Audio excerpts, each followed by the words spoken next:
and welcome to the CChem instructional video series. This video is intended to instruct users of our product, Flourish Glue, on proper use, as well as provide a starting point for planting your own home aquarium. First, we'll be taking a look at how to plant a log. A planted log is a very popular feature of a planted aquarium and makes an excellent first addition of plants to a fish-only tank. We'll be using a dense aquarium log purchased from a fish store. This is spider wood that we've had soaking in a bucket for a few days to ensure it's fully waterlogged. We'll be planting this log with flame moss, trident fern, and an anubias. Planted tank keepers will often use string or nets to attach plants to rocks until the plants can develop their own attachment points. However, this method can be labor-intensive and runs the risk of fish becoming tangled in the string. A better solution is to simply use a glue to attach the plants to surfaces in your tank. There are a few different ways to apply Flourish Glue depending on what kind of plant you're using.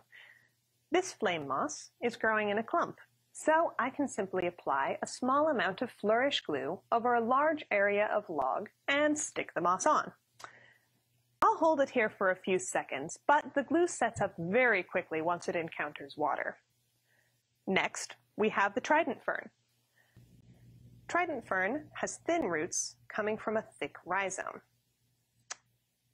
We don't want to apply the glue directly to the rhizome, but we can apply the glue to the thickest part of the roots and use that to attach the plant to the log. Finally, we have the anubias. Anubias has thick roots coming from a central rhizome. I'll apply a bit of the glue to the roots and use the roots to attach the plant to the log.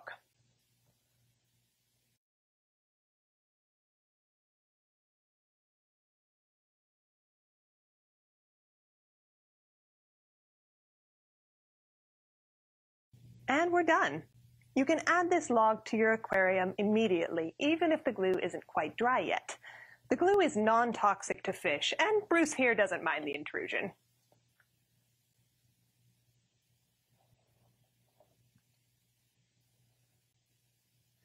It's also perfectly fine to apply the Flourish Glue underwater, although you will have to work more quickly, as the glue sets up much faster underwater.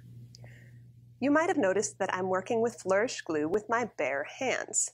Flourish Glue is a very strong adhesive, which dries rapidly when exposed to the air and is difficult to remove. I don't mind getting glue on my fingers, but if you do, or if you have sensitive skin, we do recommend to wear gloves. Or use forceps to attach the plant to the log instead. Another application for Flourish Glue is creating weights for stem plants.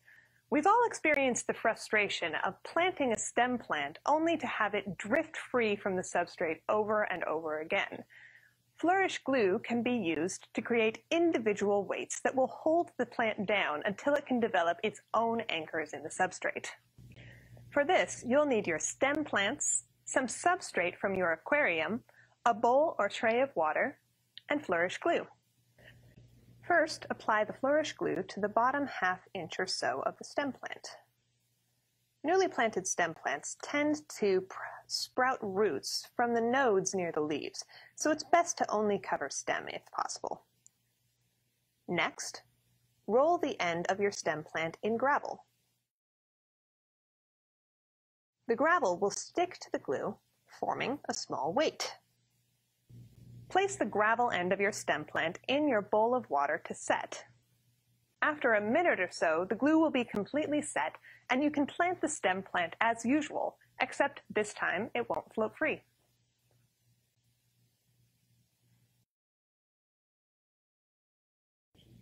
Now that your tank is fully planted, all that remains is to care for your plants and ensure that they grow.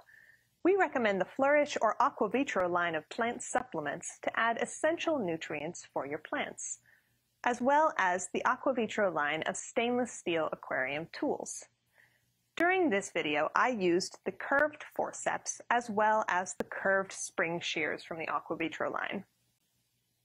I hope you've enjoyed this instructional video.